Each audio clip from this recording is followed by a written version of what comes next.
저한테 커리어 상담을 하는 분들 중에 그런 질문을 하는 분들이 많으세요. 이러한 배경이고 이러한 일을 하고 있는데 실리콘밸리 취업 가능성이 얼마나 될까요? 그런 분들한테 저는 되묻는데 가능성이 만약에 낮으면 안 하실 건가요? 내가 수능을 잘 풀지 못 풀지 점치면서 공부한 거 아니잖아요. 우리는 어떤 해야 하는 일에 있어서는 가능성을 점치지도 않고 열심히 해요. 그런데 왜 내가 하고 싶은 일을 추구하는 데 있어서는 가능성을 그렇게 따지는지 모르겠어요. 나는 실리콘밸리의 UX 디자이너가 돼야지라는 걸 뚜렷이 알고 있었던 게 전혀 아니에요. 그냥 마음속 어딘가에 여전히 해외에 나가고 싶었고 프로덕트 만드는 일 혹은 디자인하는 일에 관련된 것이 좀 재밌어 보인다, 그 정도였거든요. 안녕하세요. 저는 실리콘밸리 세계 최대 소셜미디어 회사에서 프로덕트 디자이너로 일하고 있는 케일라라고 합니다.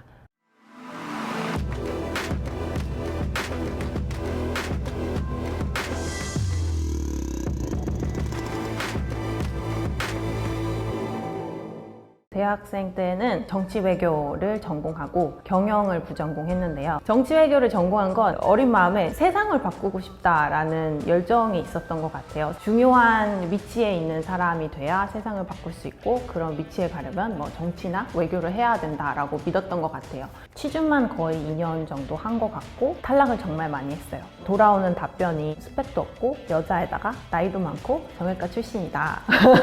그래서 그런 피드백들을 받다 보니까 본인에 대해서 좋게 생각할 수가 없었겠죠. 그때 그 아이가. 그렇게 어렵게 2년 동안 취준을 해서 합격한 첫 회사가 대기업이었어요. 너무나 기뻤죠, 물론. 그런데 1년 만에 퇴사를 하게 되는데요. 위계질서와 군대 문화가 좀 심했다.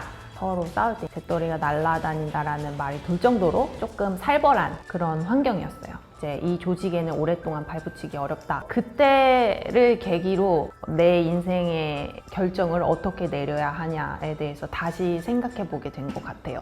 대기업이 좋다고 해서 그런 길을 택했는데 제게는 맞지 않았잖아요. 그렇다면 이제는 정말 내가 해보고 싶은 거를 좀 해봐야 되지 않을까. 타링이라는 회사에서 P2P 서비스들을 당시에 하더라고요. 주식 강의를 신청을 했는데 마침 그 튜터가 타링 공동 창업자였던 거죠. 자연스럽게 타링이라는 회사에 대해서 말을 나누게 되었고, 창업자 자체도 대기업에 들어갔다가 1년도 안 돼서 박차고 나온 사람들이고, 거기서 일하고 있는 사람들은 대학교 졸업하지도 않고 그냥 창업한다고 뛰어든 친구들도 있고, 들어보니까 되게 재밌을 것 같은 거예요. 제도권 밖에서 자기 길을 개척해 나가는 사람들은 어떤 사람들일까? 튜터를 만나고 집에 온 그날 밤 튜터분께 카톡을 해서 저 타링에서 한번 일해보고 싶습니다. 돈은 안 줘도 됩니다. 질렀죠. 우선순위가 돈이 아니었었거든요. 그것보다 중요한 가치가 있다는 거를 알고 나온 거잖아요. 나와 비슷한 동료들과 프로덕트를 만드는 경험, 이거 자체가 너무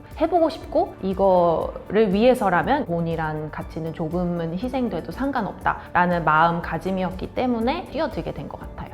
타링에서의 경험을 통해 제가 프로덕트 만드는 일을 좋아하고 이제 UX 디자인을 정말 하고 싶고 입시나 취준 경험을 겪으면서 다소 획일화된 진로나 삶의 양식을 어느 정도는 강요받는 한국의 문화가 나랑은 좀 잘 맞지 않는다. 집단주의가 조금 덜하고 수평적이고 다양성을 존중하는 그런 문화를 찾다 보니까 특히 이제 해외에서 하고 싶다는 목표를 또렷이 알게 되었어요. 근데 이 해외 취업은 뭐 아무것도 모르는 거예요. 아트 유학원 이런 데도 가서 물어보고 과외도 받고 해봤어요. 여기저기 다니면서 이런저런 사람들과 네트워킹하고 이제 정보를 모으는 과정, 그게 제일 힘들었던 것 같아요. 또 하나는 현실적인 어려움인데 자금적으로 힘들었어요. 미국 대학원 유학을 가게 된 건데 등록금을 쿨하게 투척할 수 있을 만큼 여유 있는 사정은 아니었거든요. 장학금을 통해서 자금을 좀 해결해 보려고 했지만 결국 합격은 못했거든요. 2년 동안 내야 하는 등록금 비용을 다 못 들고 미국에 갔어요. 일단 부딪혀보자. 제가 이런 진로 선택이나 인생에 있어서 중요한 결정을 할 때 항상 어떠한 확신을 가지고 이것은 정답이다 라고 생각하고 결정을 내렸던 건 아니에요. 그런 어떤 중대한 결정들을 내릴 때 제가 썼던 프레임워크는 있었어요. 이제 직무전환 알고리즘이란 걸 만들어 봤는데요. 직무가 정말 마음에 마음에 들지 않는 건지, 사람이라든지 팀 같은 요인을 이제 직무 불만족이랑 착각하고 있는 건 아닌지, 만약에 하고 싶은 직무를 알면은 그 직무로 전환하기 위한 액션을 하시면 되고, 그 직무조차도 모른다면은 탐구하는 액션들을 취하셔야 될 거 아니에요. 본인이 갖고 있는 현금적인 여유를 봤을 때 퇴사를 하고 탐구를 해도 되는 건지, 아니면 이 회사를 다니면서 다른 직무에 대한 탐구를 해야 되는지에 따라서 회사 여부를 결정하시면 될 것 같거든요. 그렇지 않으면 자기의 행동에 대한 정당성이 생기지 않아요. 스스로를 설득하는 과정이거든요. 두 번째는 이제 속어법인데요. UX 10대 법칙 중에 희귀 법칙이라는 게 있는데요. 많은 복잡한 선택지가 주어지면은 선택을 내리는데 더 오랜 시간이 걸린다라는 법칙이에요. 중요한 인생 결정을 하는데도 적용할 수 있다고 생각하거든요. 예를 들면 저는 첫 직장이 한국 대기업이었고 그게 저와 잘 맞지 않았기 때문에 다음 커리어 옵션에 있어서는 한국 대기업을 아예 지울 수 있었던 거거든요. 그래서 속어법을 한번 사용해 보시는 것도 좋은 방법이 될 것 같습니다. UX 디자이너에게 요구되는 역량이 다양하게 있겠지만 최소한 미국에서는 커뮤니케이션 역량이 제일 중요한 것 같아요. 닐슨 놀먼 그룹이라고 권위 있는 UX 컨설팅 기관인데요. 거기서 2013년에 설문조사를 한번 한 적이 있어요. 당신이 하는 UX 관련 업무 중에 가장 많은 업무가 무엇이냐? 1위가 다른 사람한테 아이디어를 발표하는 것, 2위가 남을 설득하는 것, 4위가 프로토타입을 만드는 것. 우리는 보통 디자인이라고 하면 만드는 거 위주로 생각하는데 그게 사실은 탑3에도 들지 않는다는 거죠. 왜냐면 아무리 내가 뛰어난 디자인 역량이 있어도 어쨌든 우리는 프로덕트 디자이너잖아요. 내 디자인이 프로덕트로 실현되지 않으면 그건 의미가 없다라고 생각하거든요. 실제로 제가 다니는 회사의 UX 디자이너 채용 공고를 봐도 UX 디자이너는 자신이 생각하는 프로덕트의 목표나 컨셉을 다른 팀원들에게 명료하게 설명할 수 있어야 되고, 또 나의 디자인이 어떻게 문제를 해결하고 있는지를 논리적으로 보여줄 수 있다면 커뮤니케이션은 당연히 더 쉬워지겠죠.